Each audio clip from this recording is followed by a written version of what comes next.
So I was very much connected to African communities, and I was much struck by the dependency of subsistence farmers living in resources limited environments. Their dependence on expensive imported know-how and goods to tackle the landmine problem. My idea was to start training rats as a renewable resource. Rats have been mispraised since long for their bad reputation since the plague in the Middle Ages. They're actually incredible creatures. They have an extremely keen sense of smell. They're very sociable, they're intelligent. And in terms of landmine detection, they're actually too light to set off landmines, so they can roam freely over affected terrain and can indicate the landmines properly. In my humble opinion, public administrations and large institutions have a certain inertia. When solving problems in the world, you need to be very innovative and you need to be highly flexible in your approach. As a social enterprise, APOPO was able to be highly innovative based from the viewpoint of these subsistence farmers who cannot enter into their fields because of the suspicion of landmines, and worked in an empathic way from their viewpoint to find a sustainable solution to the problem. I see these roles being complementary.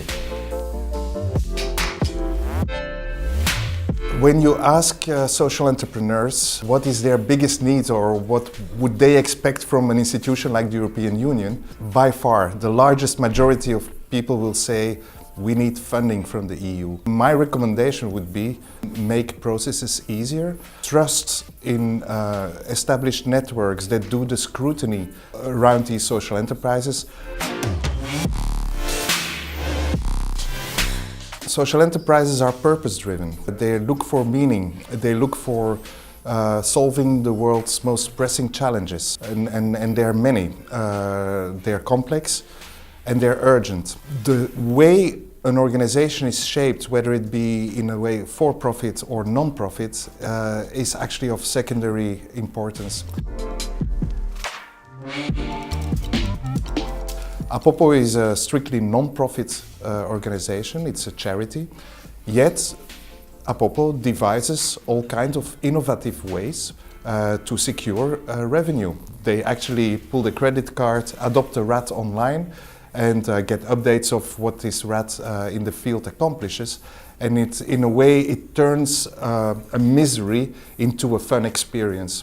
A relationship with a rat, an educated rat that does wonderful things in the world, well, that is an inspiring thing. Consumerism is thriving, and where we urgently need actually alternative ways of giving. How we engage in social change work is, if not more important, at least as important as what we effectively do in the world. Social change starts from within.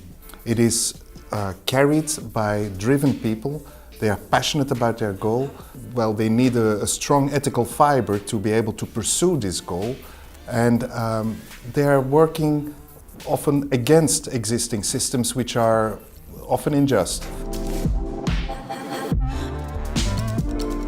Is not to lose oneself, not to lose one's own vision. That's my main point, because to the extent that they are true to themselves, it ripples in society, it ripples through their organizations, and it ripples also in the impact of these organizations, making them more sustainable, including their impact.